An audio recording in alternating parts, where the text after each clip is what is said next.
అందరికీ నమస్కారం అండి. నేను ఈ వీడియో చేయడానికి ముఖ్య ఉద్దేశం, అట్లీస్ట్ నా వల్ల ఒకరు ఇద్దరు బాగుపడినా, వాళ్ళ నిర్ణయాలు మార్చుకున్నా సంతోషంగా ఉంటుంది. వాళ్ళ కుటుంబాలు సంతోషంగా ఉంటాయి. ముఖ్యంగా మన సొసైటీ కూడా సంతోషంగా ఉంటుంది. ఏంటో తప్పుడు నిర్ణయాలు అనేది కూడా చెప్తాను. ఈ మధ్య నేను చాలామంది నా చుట్టూ ఉన్న సొసైటీలో కూడా చూస్తూ ఉన్నాను. చాలామంది సూసైడ్ చేసుకోవడం, ఏదో వాళ్ళ ఇంట్లో పరిస్థితులు బాగాలేదనో, భర్త తిట్టాడనో, లేదు తన తల్లిదండ్రులు డబ్బులు ఇవ్వలేదనో, బెట్టింగ్ యాప్స్లో డబ్బులు ఇన్వెస్ట్ చేసామనో, ఇలా నానా రకాలుగా ఏదైనా కారణం కానివ్వండి, వాళ్ళు తప్పు నిర్ణయాలతో ఒక 20 ఏళ్ళు, 30 ఏళ్ళు, 40 ఏళ్ళు వచ్చేసరికి వాళ్ళు ఆత్మహత్యలు చేసుకుని చనిపోతున్నారు. జీవితం అంత తేలిక కాదండి.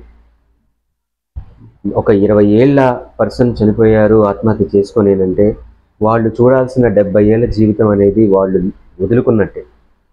సంతోషం రావచ్చు, జీవితంలో బాధలు రావచ్చు, అలాగే బాధలు ఎక్కువగా రావచ్చు,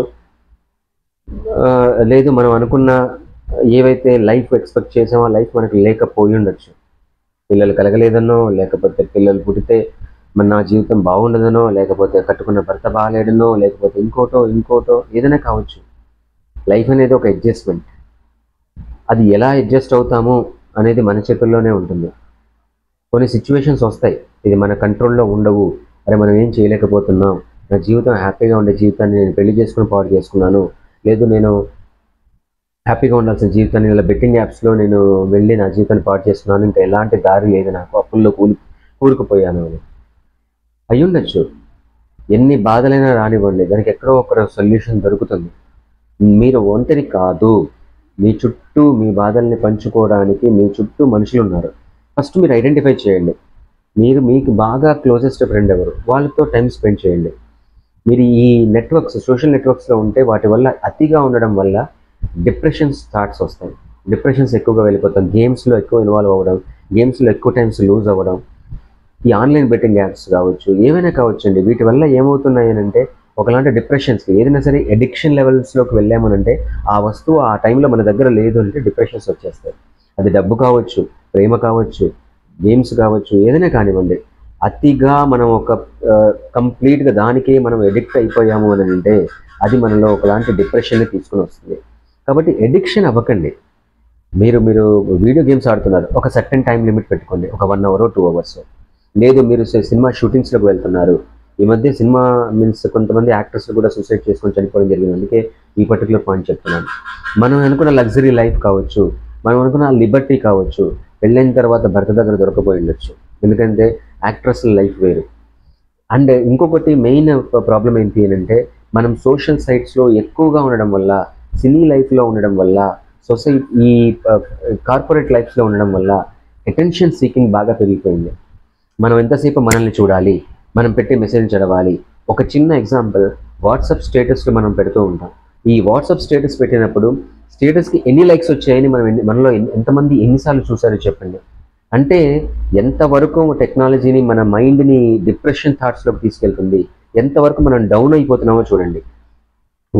మనం పెట్టిన వాట్సాప్ స్టేటస్ చూడటం లేదని మనం మొబైల్ని 10 సార్లు ఆన్ చేసుకొని చెక్ చేస్తున్నాం. మనకు రోజు ఒక 10 కాల్స్ అటెండ్ అయ్యే వాళ్ళం. రెండో రోజు ఎలాంటి కాల్ రాకపోతే మొబైల్ని మనం టెస్ట్ చేస్తాం, ఏమైనా కాల్స్ వచ్చినాయా లేదని ఫ్రీక్వెంట్గా చూస్తూ ఉంటాం. ఇలాంటివే ఒక ఎక్స్పెక్టేషన్ ఇంకో ఎక్స్పెక్టేషన్కి దారి తీస్తుంది. అతిగా ఎక్స్పెక్టేషన్ దేనివి పెట్టుకోకండి. లైఫ్ సరే, ఈ సర్టెన్ పీరియడ్లో నాకు బాధలు ఉన్నాయి, okay, let me enjoy that pain also. ఆ పెయిన్ కూడా మనం తీసుకుందాం. ఆ పీరియడ్ ఆఫ్ టైంలో మనకు ఆ బాధలు ఎలాంటి ఎక్స్పీరియన్స్ని ఇస్తున్నాయి జస్ట్ క్లోజ్గా అబ్జర్వ్ చేస్తూ పోదాం. మనకు తినడానికి తిండి ఉండకపోవచ్చు, చేతిలో రూపాయి డబ్బులు ఉండకపోయి ఉండొచ్చు. స్టిల్ అదొక ఎక్స్పీరియన్స్. ఒక పాస్ ఆఫ్ టైం, ఒక పీరియడ్ వరకు మనం అది పాస్ అవుతూ ఉండాలి. ఆ తర్వాతనే కదా నెక్స్ట్ ఫేజ్ అనేది వస్తుంది. ఈ ఫేజ్లోనే మన జీవితాలను ఎండ్ చేసుకుంటూ పోతే కష్టాలు, ఇదే మెయిన్ సబ్జెక్ట్ అండి చాలామంది చనిపోవడానికి. లేదు డిప్రెషన్స్, కష్టాలకి మనకు డిప్రెషన్స్కి మనం ఈ మంచి ఏది చెడు ఏది వీటిని మనం బేరీజ్ చేసుకునేంత ఒక నాలెడ్జ్ లేకుండా పోయింది. దీనివల్ల టెక్నాలజీస్ వల్ల, అడిక్షన్స్ వల్ల. ఇది డ్రగ్ అడిక్షన్స్ కావచ్చు, మొబైల్ అడిక్షన్స్ కావచ్చు, టెక్నాలజీ అడిక్షన్స్ కావచ్చు, పర్సనల్ అడిక్షన్స్ కావచ్చు, లవ్ అడిక్షన్స్ కావచ్చు, ఏదైనా కానివ్వండి. అండ్ దేనికైనా మనం పూర్తిగా అడిక్ట్ అయిపోయినప్పుడు వాటి నుంచి మనం ఎక్స్పెక్టేషన్స్ అతిగా తీసుకుంటాం. ఈ అతి ఎక్స్పెక్టేషన్స్ వల్లనే మనకి లైఫ్ ప్రాపర్గా ఉండదు. కాబట్టి నేను అందరినీ రిక్వెస్ట్ చేసేది ఒకటే, ఫస్ట్ లైఫ్ని లైట్గా తీసుకోండి. సంతోషమైన బాధ అయినా అన్నీ జీవితంలోనే వస్తాయి అనుకోండి తప్ప నా జీవితంలోకి ఇవి వచ్చాయని మాత్రం ఎవరు ఊహించుకోకండి. కింగ్ ఫిషర్ మీకు అందరికీ తెలుసు, విజయ్ మాల్యా, ఆయన ఎలాంటి సిచ్యువేషన్స్ని ఫేస్ చేశాడు, ఇప్పుడు ఎలాంటి సిచ్యువేషన్స్లో ఉంటున్నాడు ఆయన. అలాగని మనల్ని ఒక లగ్జరీ లైఫ్ ఎంజాయ్ చేసిన మనిషి ఇప్పుడు నాన్ లగ్జరియస్గా ఉంటున్నాడు అని అంటే ఆ లైఫ్ పోయినప్పుడు ఆయన కూడా మనలాగే చనిపోవాలి కదా. అండ్ లవ్ ఒక్క స్టేజ్ వరకే తీసుకోండి. ఏ లవ్ రిలేషన్షిప్ అనేది మన జీవితాన్ని డిసైడ్ చేయకూడదు.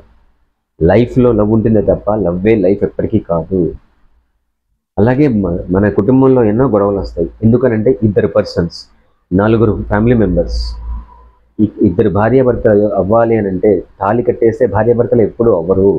మనం వాళ్ళ ఆలోచనల్ని మన ఆలోచనల్ని మనం సరిగా అర్థం చేసుకొని ఒక పీరియడ్ ఆఫ్ టైం జర్నీ చేసిన తర్వాత ఇద్దరిలో ఉన్న డిఫరెన్సెస్ ఏంటో అర్థమవుతాయి.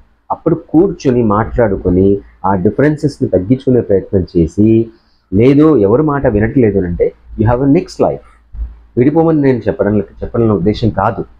కాకపోతే మనం నెక్స్ట్ ఫేజ్ ఆఫ్ లైఫ్ ఉంటుంది, దానికి ఛాన్స్ ఇవ్వాలి.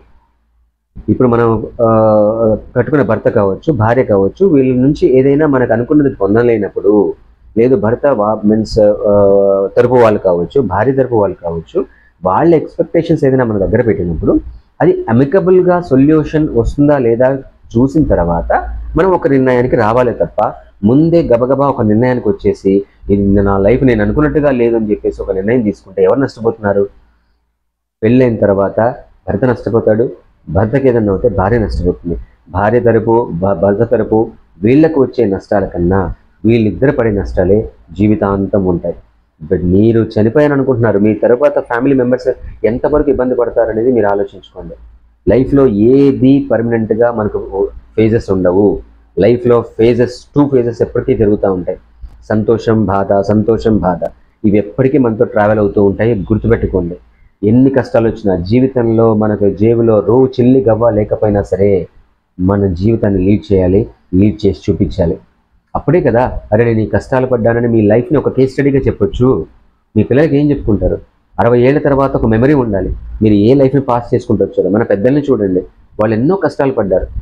ఇప్పుడు రైతులను చూస్తూ ఉండండి, మన పెద్దవాళ్ళు రైతుల ఫ్యామిలీస్ ఉంటే వాళ్ళకి తెలుస్తుంది. పంటలు వేస్తారు, వర్షాలు పడవు, నష్టాలు వస్తాయి.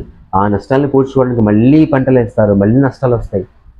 ఎక్కడో కొన్ని ఫేజెస్ తర్వాత ఎక్కడో వచ్చిన ఆ డబ్బులతో ఆ నష్టాలన్నింటినీ పూడ్చుకుంటారు. అలా మన లైఫ్ అనేది పోతూ ఉండాలి తప్ప ఎక్కడో అక్కడ మనం పకడ్బందీగా ఆపడానికి లేదు. వెళ్ళనిద్దాం లైఫ్ని.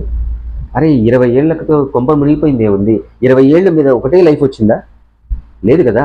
మీరు చిన్నప్పటి నుంచి పెరుగుతూ వస్తున్నప్పుడు ఎన్నో సిచ్యువేషన్స్లో, చిన్నప్పుడే పెద్ద ఎగ్జాంపుల్ మనకి, పడుతూ లేస్తాం. నడక రావాలంటే పడుతూ లేచాం కదా, వెంటనే మనం పుట్టగానే నడవలేదు కదా ఎవరు కూడా.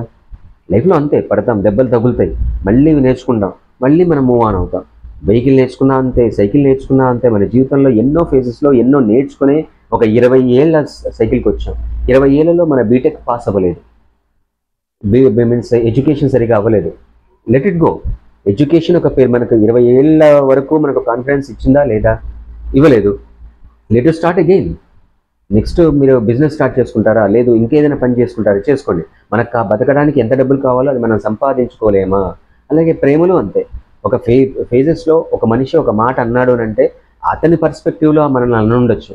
కాబట్టి ఇక్కడ నేను చెప్పేది ఒకటే, మనుషులు కావచ్చు, ప్రేమలు కావచ్చు, చదువు కావచ్చు, మీరు డబ్బులు కావచ్చు, ప్రాబ్లమ్స్ కావచ్చు, ఆరోగ్య సమస్యలు కావచ్చు, ఏదైనా కావచ్చు, లైఫ్లో వచ్చే ప్రతి సమస్యని మీరు తీసుకొని బ్రతకడానికి ప్రయత్నం చేయండి, జీవితాన్ని కొనసాగించడానికి ప్రయత్నం చేయండి, లైఫ్ ఫేజ్ దాటడానికి ప్రయత్నించండి. అలా పోతూనే ఉండనివ్వండి లైఫ్ని. ఏదో ఒక పర్టికులర్ టైంలో మీకంటూ ఒక గోల్డెన్ టైం వస్తుంది. అది మీరు ముసలితనాన్ని ఎంజాయ్ చేయండి. 40 ఏళ్ళక ఆ పీరియడ్ని మిడిల్ ఏజ్ని ఎంజాయ్ చేయండి. 20 ఏళ్ళక ఆ ఎంజాయ్మెంట్ మీరు తీసుకోండి తప్ప అది ఎప్పటికీ పర్మనెంట్గా ఉండదు. మీరు సంతోషంగా ఉన్నారంటే నెక్స్ట్ ఫేజ్లో బాధ తీసుకోవడానికి కూడా రెడీగా ఉండండి. ఎప్పటికీ అదే కావాలని మాత్రం కోరుకోకండి. ఈ ఎక్స్పెక్టేషన్స్, హై అడిక్షన్స్ అనేది ఎప్పటికీ మంచిది కాదు. ఇది నేను చెప్పదలుచుకున్నాను. అడిక్షన్ అనేది చాలా డేంజర్. మీరు టెక్నాలజీని ప్రాపర్గా వాడుకోండి. అమ్మాయిలందరికీ నేను చెప్పేది ఒకటే, అబ్బాయిలకైనా నేను చెప్పేది ఒకటే. ఈ జనరేషన్స్ వాళ్ళు టెక్నాలజీని దేనికి వాడుకోవాలో అది ప్రాపర్గా తెలుసుకోండి. మనం అటెన్షన్ సీకర్స్గా యూట్యూబ్లో మీరు అప్లోడ్ చేసే వీడియోలు కావచ్చు, లేదు మీరు చేసే టిక్టాక్లు కావచ్చు, ఇంకోటి కావచ్చు, ఇవి మీరు చేస్తున్నప్పుడు మీరు చేసే అర్ధనగ్న నృత్యాలు కావచ్చు, లేదు మీరు చేసే ఈ బ్యాడ్ వర్డ్స్తోని మీరు మాట్లాడే ఒక సంభాషణలు కావచ్చు, వీటి వల్ల మీకు టెంపరీగా అటెన్షన్ వస్తుందేమో, కానీ దానివల్ల లైఫ్ అనేది పర్మనెంట్గా డ్యామేజ్ అవుతుంది. కాబట్టి లైఫ్ అనేది పర్మనెంట్గా ఊహించుకొని మీరు ఇప్పుడు కష్టపడడానికి ట్రై చేయండి. మీరు ప్రాపర్గా డిసిప్లిన్గా ఉండండి. అప్పుడు మన లైఫ్లో వచ్చే ప్రతి అబ్స్టకిల్ని ఆ మూమెంట్లో డిసిప్లినే మనకు నేర్పిస్తూ ఉంటుంది. మన లైఫ్లో డిసిప్లిన్స్ లేకపోవడం వల్లనే ఇలాంటి డిస్టర్బెన్సెస్ వచ్చినప్పుడు మనం దాన్ని టేకప్ చేయలేకపోతున్నాం. ప్లీజ్ అందరికీ చేసే రిక్వెస్ట్ ఒకటే, అందరూ బాగుండాలి, ఎలాంటి బ్యాడ్ డిసిషన్స్ తీసుకోకుండా జీవితాన్ని కొనసాగిద్దాం. Thank you.